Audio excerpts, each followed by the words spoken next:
Ahoy hoy everybody, I'm Nerdragefred. Today we're going to talk about the Kairos Fateweaver blog post that just dropped for Total War Warhammer. We're going to go talk about some lore about Kairos and just generally what it's going to do in the Total War game when it comes out. Join in! Alright, so if you don't know who Kairos Fateweaver is, he's basically this dude who works for Tzeentch, right? One day Tzeentch goes, hey, I wonder what's down in my well. It's the Well of Eternity, and they're all sitting in the Fortress of the Impossible. Since he doesn't know what's in the well, he is the god of knowledge after all. He sees poor Fateweaver going, and he's like, hey, why don't you go check it out? Whereupon Fateweaver goes, what? And then Tzeentch chucks him down there. And then some time goes by, Fateweaver comes up from the well. This time, he has two heads. One of them sees the future, the other the past. Fortunately, he is blind to the present thanks to this, making him pretty, so-and-so in actual battles and stuff like that. But he is a mage, he's a schemer, he is one of the favored of the Lord of Deception, the Grand Architect of Fates. He wields the Staff of Tomorrow, which is, sounds cool, I guess. It's not a Captain America shield, but it's alright. Now, what does Kairos usually do? Well, he sits at the right side of Tzeentch. Like I said, they're pretty close. They're buddies, And he just whispers secrets from the well. Scries into the past. Checks the future. And just sees what's in the well.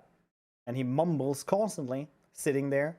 Whereupon 9 times 9 scribes of Tzeentch writes everything down.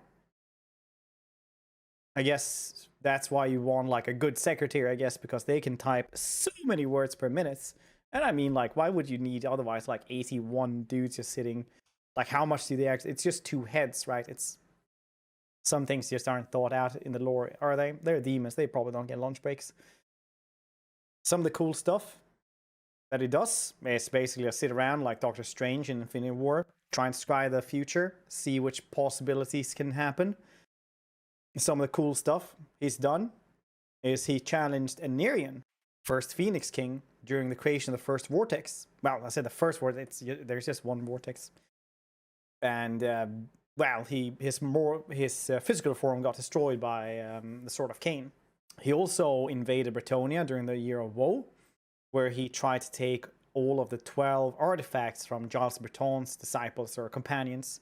Because, I mean, like, Chaos always wants like cool artifacts, and they'll corrupt them and make them cool for Chaos, because usually Chaos demons and followers can't really wield the good stuff. Like an axe of Grimnir, for example, they wouldn't be able to wield. It would just burn them probably, and they would just like look scared at them or something. So they always need to corrupt these things, right? But he did get, after about a year of fighting, they're trying to take over Mousillon for the last artifacts. Now, Nurgle really likes Mousillon. He's like, wow, they're really not clean there. They got like plagues and stuff coming over all the time. You know what? I'm gonna help the humans. That's cool. So Llewellyn Lincor is trying to fight them. But then he sees that the Chaos Hordes are just starting infights. Kugath, the Plague Father, bashes Kairos' head in. After that, he looks and goes like, oh? And a bunch of Bretonnian knights and their lances just pierce him. And then they all die, and he just drops all the artifacts that he's already collected. So it is one of those things that everybody who follows Tzeentch will at some point inevitably be deceived and betrayed, which happened here as well. Cool picture of him is in the blog. Then we get some lore from Andy, and it's basically what I just said. But they also need to say that he has 2 different voice actors, which is really cool. One for each head, so they can babble and, talk to each other, I guess, and do creepy noises. I like that. That's a good, nice touch. Now, what is he doing in the Warhammer campaign? So, according to this, he's in the middle of a grand scheme, right? Focusing on the desire to breach Grand Cathay. As you do, right? As a demon, that's what you kind of want to do. You kind of want to try to take the Bastion. It's cool. But it says, however, events even unforeseen by Kairos Fateweaver soon take precedence. That's when things get really interesting. My personal best? Be'lakor. Be'lakor is somehow not chained anymore, and he's gonna be able to take over everything. We could do another lore video about Be'lakor, but Be'lakor is basically the first demon prince. He tricks all the other chaos gods into giving him power, and at a certain point they just went like, what? And he was way too powerful, so they cursed him, and he's never allowed to become the Ever-Chosen. He's never allowed to really do anything cool anymore. He just has to sit there in the background like a nerd. We can do another lore video about him, because these are all like, you know, too long, didn't read kind of lore videos anyway, so we just talk about stuff in the grand scheme of things. Also, why they picked him to be the Tzeentch Legendary Lord for launch. I mean, it's Demons of Chaos. He is the Tzeentch Demon of Chaos. I don't think really it's like anyone is really wondering that, if I'm to be honest. Cool stuff though on the tabletop. He gets to choose different skills, well, different spells rather, and he will be able to do that as well. So incredibly unique mechanic. He knows all the Tzeentch's lore. Also tailors spells battle to battle using fragments and 8 main lores. Sounds pretty cool. We'll have to see what that does and what Tzeentch lore is. I so hope it's not something cobbled together for multiplayer. I really don't. Where it's just single target stuff constantly. I want that grand stuff happening constantly that really affects the battlefield. I don't want one thing that just does 1 out of 20 become a little stronger, or 1 of the 20 of the other ones can't do something. That would be, I personally, I don't like that. That's why I hate the Lore of Hekara. It's just single target stuff.